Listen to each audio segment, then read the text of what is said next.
Instagramlarda ko'rib qolyapman, dadamga degan yozuvni ko'ryapman aka. Dadajonimga degan yozuvni ko'ryapman. Mayli. Lekin men boshqa narsaga yoyib qo'yyapman shu narsani. Menga hal qilib beringlar. Dadamga deb biz o'sha dadani tilini qismayapmizmikin Nobodoga?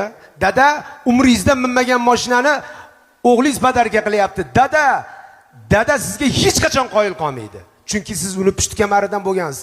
O'g'lim, yaxshi ham sen bor ekansan. Sen bo'lgan uchun men bunaqa yuribman demaydi, chunki u sizning dadangiz. Uni hadib tilini qisavermang. Hadib uni ayangiz oldida xijolat qilavermang. Nabaro dada, siz aytgan fikrdan keyin men ishim o'zgarib ketdi. Siz aytgan, siz hali bergan pulingiz barakali ekan, ko'payib ketgandan keyin uni sabab chiqib qo'yaylik. Dadani sabab chiqib qo'yaylik. Dada, agar siz bo'lmaganingizda o'sha ish bo'lmasdi deb dadangiz tili uzunroq bo'lib tursin. Ayangiz oldida, chunki sizni ham xotiningiz bor, bolalaringiz oldida tilingiz qisilmaslik kerak-ku. U dada bugun bor, ertaga yo'q, ertaga siz fil olsangiz ham qaytib kelmas ekan. Dadamizni hech qachon tili qisilib, gapi bo'linib qolishini xohlamaymiz. Dadamiz gerdayib yursin. Chunki biz dadamizga nima? O'sha mashinangizni olib bergandan keyin kechasi 2 da kelsangiz ham indamasinmi? Eski dadangizni yo'qotib qo'yasiz. Kel o'g'lim uyga degan dadani yo'qotib qo'yasiz. Eski mehribon dadangizni yo'qotib qo'yasiz. Jahldor dadangizni yo'qotib qo'yasiz.